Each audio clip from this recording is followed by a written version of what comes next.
What is going on, guys? Welcome back to the channel. You guys know this. It's your boy KEVO, man. Alright, so this one you guys want me to check out. This one is Gerry Spence defends Marcos on CNN. This is an oldie but a goodie. You guys want me to check it out? Apparently he defends Marcos, and you guys want to say he speaks the truth. I mean, you guys said that. But anyways, let's check this damn video out, man. Before we get into the video, guys, give the video a big thumbs up right now. Right now. That helps me a lot. Subscribe, you guys, and you turn that post notification bells on. And yeah, let's get in the damn video, man. Let's go. Was interested in prosecuting big names at the time. And Giuliani, according to the information that I have, and I think it's solid, promised a conviction of the Marcoses to the State Department, to the Department of Justice. But more than that, there was evidence in the case that, that the Philippine government under Aquino wanted to gather up all of this evidence or gather up all of this property that they believed belonged to the Philippine government and that Marcos had. And in exchange for that, the United States needed its bases over there. And they entered into what was called the Mutual Legal Assistance Agreement, which was an agreement between these two governments to prosecute the Marcoses.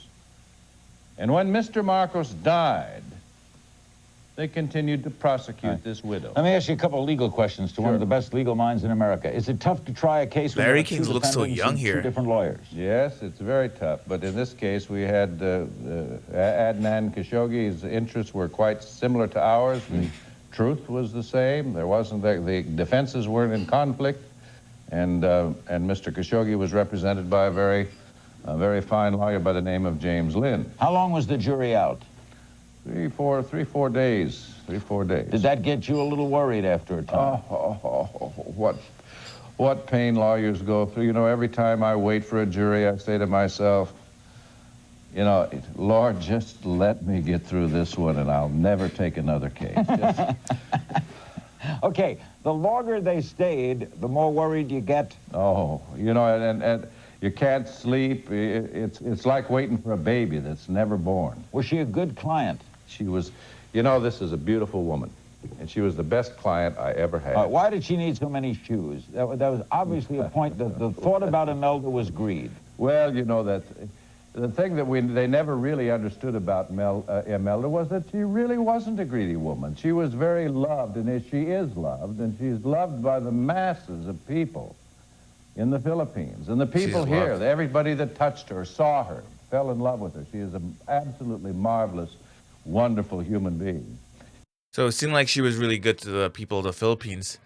So, like, what I'm trying to figure out is, like, how does things go from, like, how did the media make this thing look so bad? Like, the Marcos was so bad.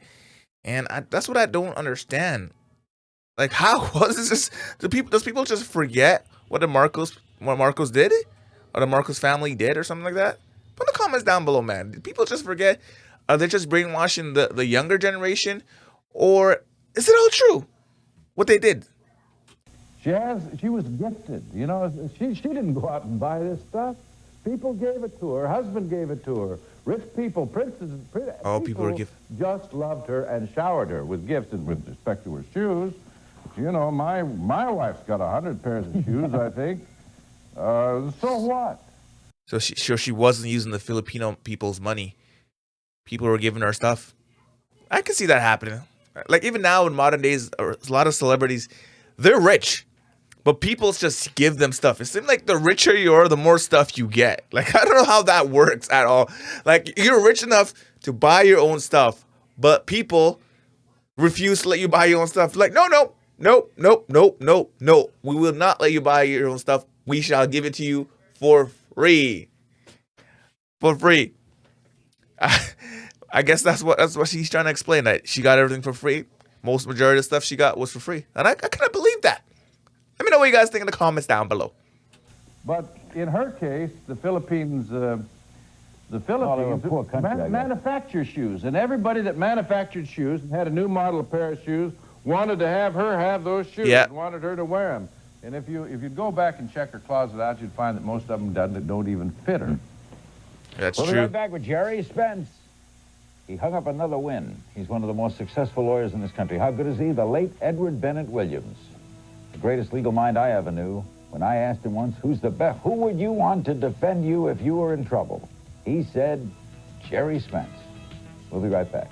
Processed, you know, there's just way too much money involved, and the whole thing, I think, just bothers most people, and it just to defend someone, I guess she has a right to defense, but I just think it's a sad statement on the affairs of the country today. Well, what about the jury, sir? Aren't you impressed that the jury acquitted? I mean, what can you say? You know, you're faced with a swift-talking, slick man who knows his business, how to defend people. But, you know, I look at someone like Marcos, and I just feel repelled, you know. Okay, how do you deal with that feeling, Gerry, which a lot of people have? Repelled by a country that's impoverished with leaders who appear impoverished, if there is such a word. Leaders who appear to have it all.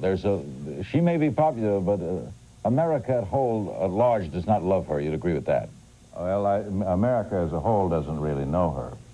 And this man doesn't know her. What he knows, he never met her, never talked to her, never looked into her eyes, never listened to her, doesn't know how she feels, knows nothing about her.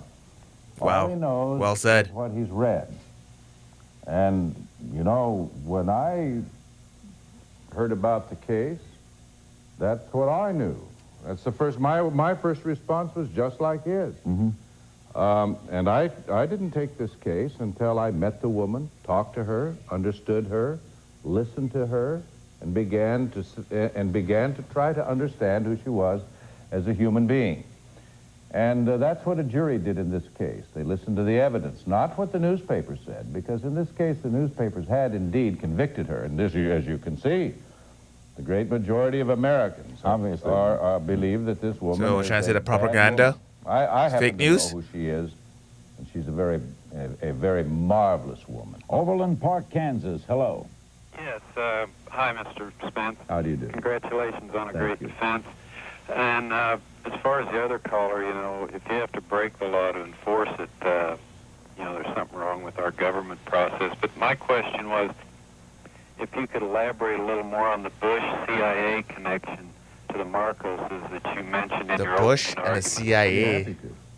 There isn't Can any, you do that quickly? I got to get a break, but it is important. There isn't any question but what Vice President Bush at the time, the Reagan administration, knew exactly what was going on, and he was the head of the CIA, you'll recall. Knew what was going on. Knew what was going on in the Marcos administration and regime.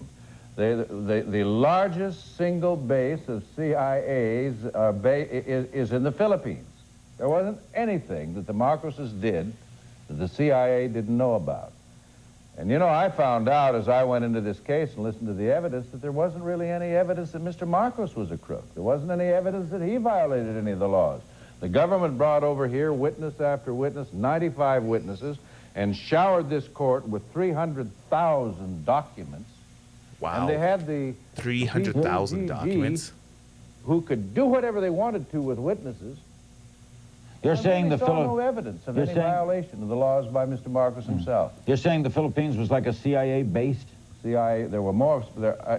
I'm told there are more CIA people in the Philippines than there were at that time than any other place in the world. Wow. We'll be back with our remaining moments. That's with crazy. Gerry Spence, And like now, there is like no CIA or no American base in the Philippines.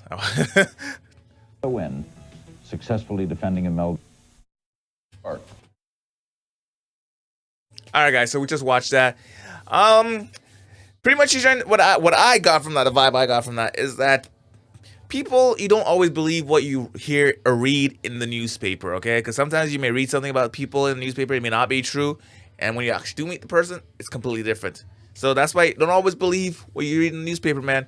But anyways, if you guys made it all the end, let me know what you guys thought about that in the comments down below. I like reading your comments. And also, before you guys get out of here, make sure you guys give the video a big thumbs up, subscribe, you guys, and turn that post notification bells on. I'll catch you guys next one. All right, bye.